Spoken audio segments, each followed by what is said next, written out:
Russia हमें तेल दे रहा है, हमें गैस दे रहा है, कह रहे हैं हम तेरे से नहीं खरीदेंगे। क्यों नहीं खरीदेंगे? ट्रंप ने मना किया है। तो मोदी जी ट्रंप के सामने क्यों झुके हुए हैं? 140 करोड़ लोगों का हित जरूरी है कि ट्रंप जरूरी है?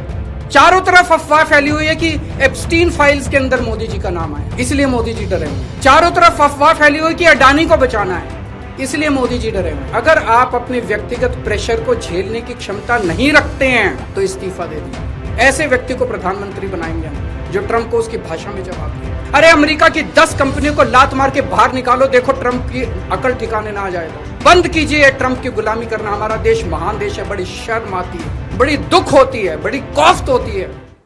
अभी खबर आई है कि पिछले 2-3 दिन में रशिया से एक जहाज चला गैस लेके हमारे देश की ओर। हमारे देश को गैस सप्लाई करने के लिए रशिया से एक जहाज चला। भारत सरकार ने उसको रोक दिया। भारत सरकार ने रशिया से कहा कि हमें गैस नहीं चाहिए। हमारे देश के प्रधानमंत्री हमें कह रहे हैं कि स्कूटर इस्तेमाल मत करो, मोटरसाइकिल इस्तेमाल मत करो, कार इस्तेमाल मत करो, public transport, work from home कर लो, तेल बचाओ।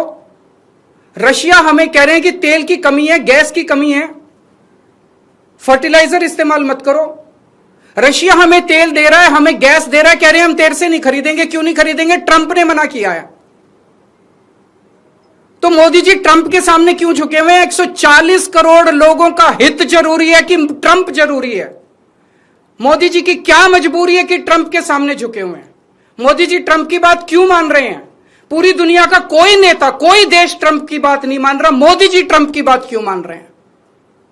चारों तरफ अफवाह फैली हुई है कि एप्स्टीन फाइल्स के अंदर मोदी जी का नाम आया, इसलिए मोदी जी डरे हुए हैं। चारों तरफ अफवाह फैली हुई कि अडानी को बचाना है, इसलिए मोदी जी डरे हुए हैं।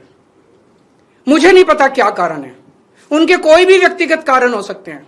मेरा कोई इंटरेस्ट नहीं है मोदी जी का एप्स्टीन फाइल में नाम है कि वो अडानी को बचाने की कोशिश कर रहे हैं कि कोई और कारण है। मेरा उनके व्यक्तिगत जीवन में कोई इंटरेस्ट नहीं है। लेकिन मैं मोदी जी को कहना चाहता हूं कि 140 करोड़ लोगों के, आप एक तरफ इनको कह रहे हो कि गैस मत इस्तेमाल करो, पेट्रोल मत इस्तेमाल करो, किफायत करो, और दूसरी तरफ रशिया से तेल नहीं खरीद रहे। ऐसे समय में तो डिप्लोमेसी ये कहती है कि साम दाम दंड भेद, जहां से तेल मिले, जहां से गैस मिले, ले लेनी चाहिए, और आप उसको मना कर रहे हो। मोदी जी, मैं नहीं जानता आपके क्या व्यक्तिगत कारण है, लेकिन अगर आप अपने व्यक्तिगत प्रेशर को झेलने की क्षमता नहीं रखते हैं तो इस्तीफा दे दीजिए।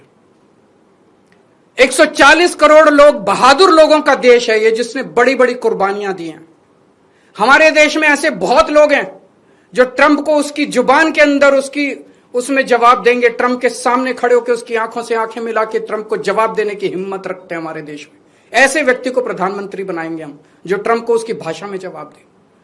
हमारा देश महान देश है, 140 करोड़ लोगों का देश है। ट्रंप को हमारी जरूरत है, अमेरिका को हमारी जरूरत है। दुनिया में सबसे बड़ा मार्केट हमारे देश के अंदर है, उनको अपना माल बेचने के लिए हमारी जरूरत है। अरे अमेरिका की 10 कंपनियों को लात मार के बाहर निकालो, देखो ट्रंप की अकल ठिकाने ना आ जाए तो। लेकिन ट्रंप के सामने गिड़गिड़ाने, हम ट्रंप से, रशिया से तेल क्यों नहीं खरीद रहे? आज मोदी जी 140 करोड़ लोग आपसे फरियाद करते हैं, अभी तुरंत इसी वक्त रशिया से तेल खरीदना शुरू कीजिए, रशिया से गैस खरीदनी शुरू कीजिए, और बंद कीजिए ट्रंप की गुलामी करना। हमारा देश महान देश है, बड़ी शर्म आती है, बड़ी दुख होती है, बड़ी कौफ्त होती है जब इतने बड़े महान देश का प्रधानमंत्री ट्रंप के सामने गिड़गिड़ाता है, उसके सामने झुक जाता है।